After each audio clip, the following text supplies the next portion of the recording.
Bonjour à tous, bonjour à toutes, je suis ravi de vous retrouver pour votre capsule méditative quotidienne ici à l'Église M.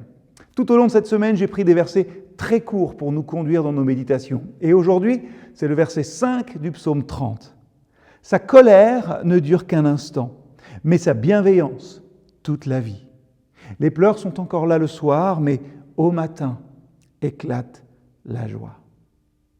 Je ne sais pas pour vous, mais moi, mon enfance a été rythmée par les balades à vélo, les matchs de foot sur tout type de terrain et du coup, les genoux bien écorchés qui font un petit peu mal et les petits cris de ma mère qui disaient « Tu rentres pour le repas !»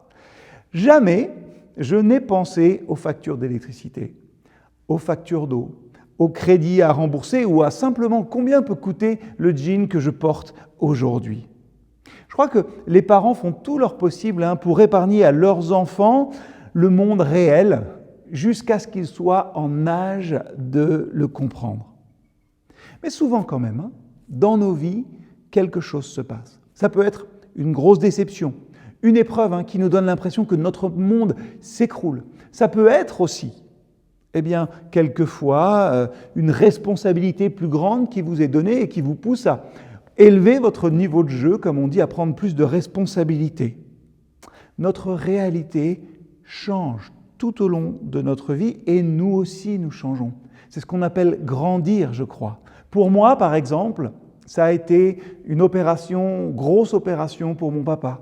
Ça a été le cancer de ma maman.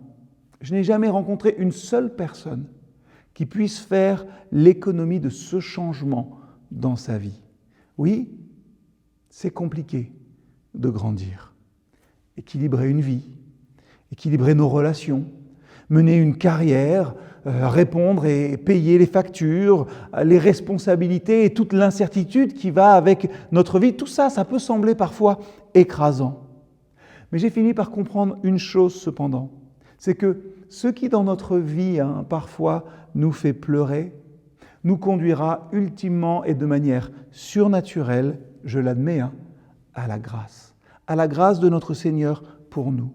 Dieu prend le poids de nos déceptions et des pressions qu'on peut avoir aussi dans nos vies et il les transforme en des expériences à même de nous ancrer solidement dans notre foi.